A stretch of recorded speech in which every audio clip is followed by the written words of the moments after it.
All right. It's wonderful to meet you. Thank you so much for taking a minute out today. I appreciate it. Yes, thanks for having me. I'm You bet. excited to see what we talk about. Yes, I am too. Let's get into it. To begin with, 5 years ago, this pandemic was raging and it was changing all of our lives. How did you get through the pandemic of 2020, and how has it influenced the way that you do work and live life in 2025? Oh gosh, the pandemic, I mean, was so challenging for all of us. The one blessing I did have was that in 2018, I'd actually already brought my business online. So I was already using Zoom. I'd kind of got the intuitive nudge to make my business what we call location independent. And so for that, I was lucky, but it was also a time for me of I was doing more corporate work at the time, like before it started. And obviously, every corporation shut that down. So 2020 was actually a good year for me. I had a lot of wonderful clients, but a lot of my corporate work fell off. So I actually got more, that shifted me more toward the one-to-one work, which I was super grateful for. And I found that the people needed the tools that I was offering more than ever. Really doing the inner work to handle difficulty is one of my specialties. And Yeah. so that was a good thing for me. Like for me personally, getting through the pandemic, I lived in Orange County, California at the time. It wasn't quite as locked down as the rest of the country. So I had a little bit more freedom, but that was really a time I leaned into my personal care practices and got back to basics. And I think that was everybody at that time learned what mattered. We saw the truth of our relationships, of our self-care, of our work, if we were happy with it. And I think that's what changed the world in a dramatic way. And sadly, we're still seeing the psychological effects of 2020.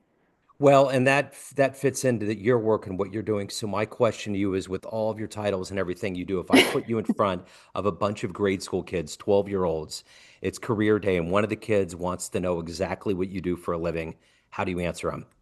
It was such a good way to put that question. I help people do the inner work psychologically, so mentally, emotionally, and physically, to create love and success in their life. So I really help people deal with the heavier emotions, the past difficulties. I make the inner negative feelings more manageable, give people tools to handle them so that we can feel happier, healthier, and more available for success and love. What did you want to be when you were 12 years old? What was your dream job? Actually, a marine biologist. Okay. Okay. I really love animals and that's what I thought I would do. But my whole life I've been a very like natural counselor, I guess. And my mom used to call me her little counselor. And ironically, I have some interesting intuitive gifts. I can really pick up on how someone's feeling. And I've always been able to do that since I was a child. Like it's pretty interesting in London. And I stopped dead in my tracks and I looked to my left and there was a woman crying, but I could feel something in the space that something Yeah. was wrong and I had to stop and do that. So even though I really wanted to go towards being working with animals, and then as a young adult, I actually wanted to be a lawyer, I Okay. kept getting pulled back to kind of my ability. I think we're all intuitive. All of us have different gifts, and we're all here to give something unique. And so for me, one of my greatest gifts is being able to pick up on what people aren't saying always in my work. So, what were some, take me back to where you were born and raised. What do you Yeah. think some of the foundational elements or seeds that were planted that gave you this empathy, this ability to um, understand the way people are feeling, and to make that your career right now? How did all of that begin and evolve into you finding your purpose? I really think our pain can become our purpose if we know how to transform it. Yeah. And so my origin story is very unique. Today I live in Beverly Hills, California. I'm well traveled. Like these are things that would never have been possible for the girl that I was. Yeah. I was actually born to a mother who struggled with addiction, literally conceived in a heroin rehab facility. Wow. So I was born to a woman who struggled with a lot of addiction. She was very strong. She did the best she could, but she struggled with that until she passed when I was pretty in my early 30s. So both my parents struggled with addiction. My sister actually struggled with addiction. So I think that's where my gifts come from. Trauma, there's something we call post-traumatic growth. And for me, because my mom really couldn't communicate with me, I had to learn how to read her or her emotions, how she was feeling, what was going on. There was a lot of obviously struggle with finances, just all the things that would come with someone who struggles with addiction. So a lot of emotional, mental, physical chaos in my home. So I had to learn to read the environment at all times for safety. Yeah. And what all of us do, even if we have a parent who's just unpredictable or prone to anger, is we learn how to read them. And for me, that got really strong, and I was able to transform that into what I do as an adult for a living. Yeah. So I really think that a lot of the things that we learn growing up, we discount, and what we do easily, naturally. Like you probably always asked people a lot of questions, and we're very curious and Yeah. inquisitive, and probably got in trouble in school Yeah. for talking too much or asking too many questions, right? And now it's your superpower. Yeah. Absolutely. Yeah. No, it's totally true. So let me ask you this. Who was that heroic force for you, that inspiration that has allowed you to become who you are? Oh gosh, I wish I had one, but it was really just knowledge. I didn't grow up with any positive role models at all. My stepdad, he struggled with addiction. My mom struggled with addiction. My real father struggled with alcoholism. He was a Vietnam veteran, Hmm. so he had PTSD. And I think the person who inspired me to be better and make better choices was my younger brother. He's 7 years younger than me, so I really took care of him in a lot of ways. His grandmother also helped us, but like I think I knew that I was born into a situation I didn't want to stay in. And there was just something in me that said I have to keep making good choices, better choices. So I chose from a young age not to drink, not to do drugs, all those things. I really went on an opposite path. I didn't have my own struggles with it, but I kind of knew for me it was probably Russian roulette with my genetics. So I made some hard choices. And I think, yeah, my little brother is probably the person who inspired me to be better because I wanted him to have a role model and I wanted to make sure his life was better. And I did. And, now we both live in California and we're doing so much better than statistically possible from where we came from. So, speaking of coming from where you were to where you are now, when did you realize you were embarking on a new life? Was there an age? Was there a flashpoint, a moment where you knew that you were graduating from that previous life and getting into something that was going to fulfill you? Oh gosh. Probably multiple moments. I left home when I was 17 and I Yeah. knew I had to leave. Like I knew it was like survival, like I've got to get out of here. I put myself through university, through college, all on my own. I paid for it. I worked full time all the way through graduate school. Wow. Paid cash, like financed it on credit cards and paid it off because I came from a place where I didn't even understand like school loans and that all scared me. So Yeah. in a good way, just like an entrepreneur, I bootstrapped my education. And then I think what led me to where I am now, my big turning point was about 30 years old. So a while now, a while ago now. I'd checked all the boxes in life. I'd done everything I was supposed to do. I woke up and I had the corporate job, I was married, I had the car, I had the house, I had, started traveling. I'd done all the things I was supposed to do and I really wasn't fulfilled. And there was a part of me that felt really guilty for that. It's like, oh, but I have all the things I'm supposed to be happy doing.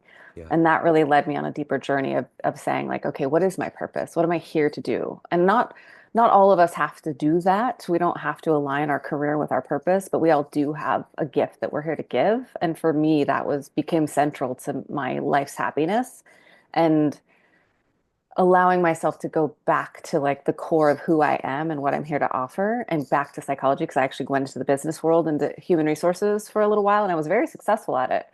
And I had the six-figure job. Like I said, I had the house, the car, the husband, I had all the things, and I was not fulfilled. And that was a big wake-up call. And so I think Jim Carrey says that he wishes everyone could be famous, so they've realized that it wasn't what you hope it will be. And that's Yeah. kind of how I feel is like I wish everyone could get all of the boxes checked in their life, because then they realize it's not really what we're looking whole lives looking outside of ourselves for that happiness, and it's really inside of ourselves.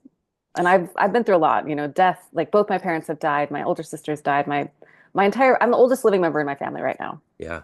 Wow. I've been through divorce. I've lost all my money. Like I've been through hell and back, not in a negative way, but in a transformative way, So when I speak of these things, I never speak of it like, oh, I've had this amazing journey and it was so easy and I read all this in the book. Like, no, I've walked the fire and I know that everything we're looking for, it only exists on the inside of us. So, living through all of that trauma, you obviously have to step in and deal with heavy stuff with your clients. How do you Yes. protect yourself? How do you get to a point where it's like, I can't go through any more of this? I have to like find some level of sunshine and sanity. So, how do you ultimately protect yourself and do the best job you can and take care of your own soul? Yeah, that's such a good question. It's actually like energetic boundaries. And I was very lucky to have a professor in grad school who worked with people in the jails. And so she was working with, people who had done horrible things and they're obviously like dealing with that level of their trauma as well and what they'd done and listening to that. So I got taught early. So first and foremost, I'm very good with practice, like taking care of my own body, which I think is so important. What you eat, what you drink, how you think, doing your daily practices, whatever that is, that's huge. I also use like energetic boundaries. Like I will put white light up if something feels heavy from a person. I will literally say things in my mind, like what's mine is mine and what's yours is yours. And I'll push back that energy. I don't ever want, someone else to drain me. But I think the greatest gift I have is that I have been through so much and I have reverence for that space that I know that people can get through anything. So I don't really fall into this place of judgment or that sounds hard or pity or anything like that. I just sit across from this soul and say, like, okay, this is the key to their transformation. This pain can unlock their purpose. This wound can become their wisdom.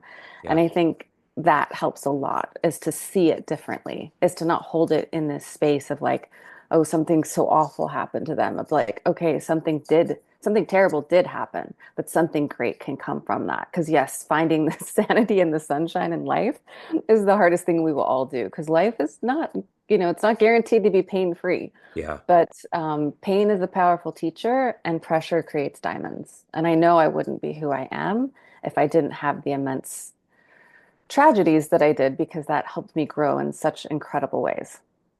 So, talk to me about your book. My book is still in process, but Yeah. I am writing a book of how to heal so really looking at how do we look at our mental, emotional self? How does it affect the physical body? And then really what are the simple steps that we can start to take to start to heal our past? Because a lot of us don't understand that our past is coloring our present, whether we want it to or not. That bad breakup, the terrible boss, the critical mother, the angry father.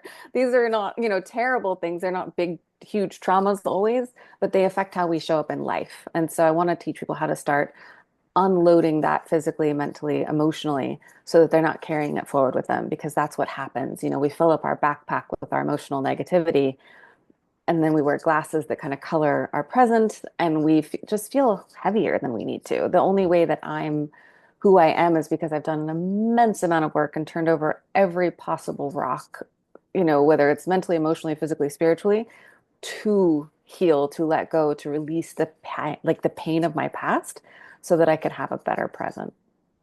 So, let's say you had a dream tonight. You ran into that 8, 10-year-old version of you.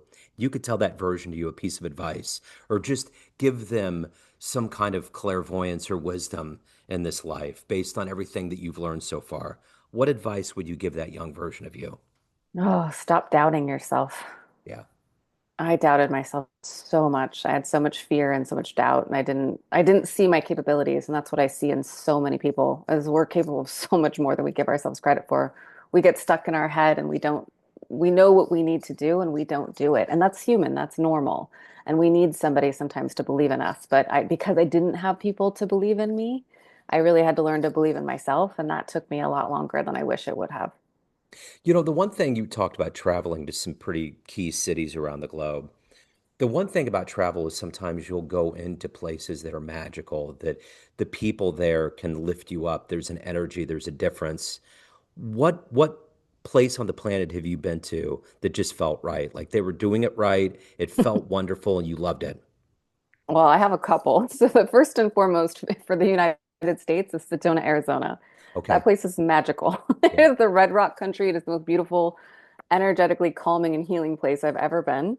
Yeah. So I will say that one first. The next would be I went to Bali, Indonesia. That was Yes. magical. I felt like it was very healing, very calming. The people were so kind.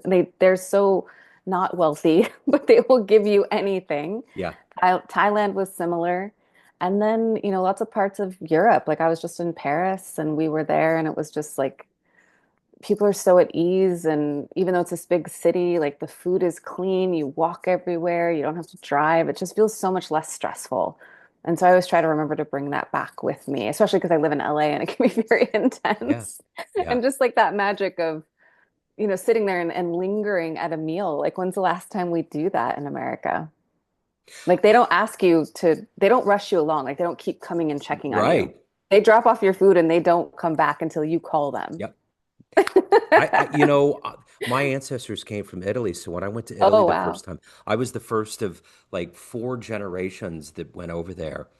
And they were just like, Spete, slow down. It's fine. Just eat. You got four courses, and that's their whole thing. It was kind of their ritual of getting into that. But Paris, I got stuck in the back of a water taxi on September 11th, 2001, and I was backpacking in Europe. So I landed in Paris on the 4th of September. That was one of the most wonderfully mixed set of human beings and one of the greatest energy. I loved it there. It felt like there was an evolved notion of being a human that humans finally graduated to there. Everybody seemed to get along. There just seemed to be a good sense of things, and I loved it there. It was great. It felt right. Yeah, Italy's also magical in the way of like Yes. the slowness of life and the way that they savor and love their food. Like, I Uh-huh. appreciate that so much. And I love that I can eat pasta all week long and not gain a pound there. Yep. Like, Well, you're because their moving food all is the just so time. clean. Yes. Yeah, and it's not Yeah. full of all. And I would think now, especially because I haven't been to Europe for a while, with what's going on in America, this cauldron of pressure that is a part of our daily existence has to just feel different whenever you get to another part of the world. It does. It's always a little sad to come home. I didn't want to go there, but yeah, I get it. No, it is. It was like getting on the plane, it's like, oh, okay. Like, Ah, yeah, back to reality. I mean, like, yeah, which is, again, I love America. I'm very proud to come from this place, but it's yeah, like, the freedoms we have and the opportunities. Like, I don't know if I would be who I am if I grew up anywhere else. yeah. But we have so much to learn from European culture. We do. We're young. You realize we're Yeah, really young. we are. We're like 200, what, 250 years old now. Yeah, yeah. So it's true. So let me ask you this. If you were to walk into a room of all of your clients that you've had throughout the years that you've helped, and you walk to a podium and you can tell them one fun story.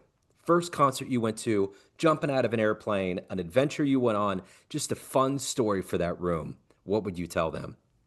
Oh, a fun story. Gosh, I feel like I have more transformative stories that I It could be think. that. It could be transformative. Yeah, for the, I think one of my most adventurous things happened when I was young. I moved to Japan. I moved to Tokyo when I was 19, Wow. and that was like very transformative. I mean, it was fun. Like, I'd never been away from home. I ended up being able to move there, and just it was, now the world's so much more like homogenized, for lack of a better word. I can Mhm. go to Paris, I can get basically anything I could get here. Like, I go to H&M, I can go to Target. Yep. It's like the world's very similar. But when I moved to Japan, this was like over 20 years ago, so it was very different, and Yeah. English wasn't as available, and it was so unique, and that changed my worldview so much. And the funniest thing about Japan was that Tori, like yakitori, like it basically means when I would meet people, I would say like, "Hello, my name is Tori," and it literally is like someone coming to America and saying, "Hi, my name is Chicken," or bird. Okay. So that was always like a really fun thing in Japan. Every time I would say like, "Oh, watashi wa Tori," like my name's Tori, they go Tori, like, is that your name? Like, it's like your name is Chicken. Yeah. Like, they were just like, it's so weird to them. Yeah. But yeah, I had so many like magical experiences. That's where I first learned about Buddhism. Like, I had Yeah. never heard of anything like that before. Yeah. So it just opened up my mind to all these different possibilities, different culture, different way of living. And like, I'm so grateful at 19, I got to see this Yeah. completely different world because it opened up my worldview so much. Yeah.